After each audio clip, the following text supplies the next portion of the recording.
an toàn. Đề nghị quý khách theo dõi tiếp hướng dẫn cách sử dụng các thiết bị an toàn trên máy bay. Nhìn vào Ladies cây. and gentlemen, we're now going to take you through our safety procedures and equipment. We ask you to watch and listen carefully. Cửa thoát hiểm.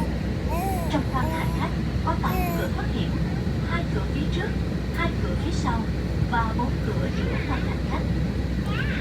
Emergency exits. There are 8 exits in the cabin. 2 at the front, 2 at the rear, and 4 in the middle of the cabin.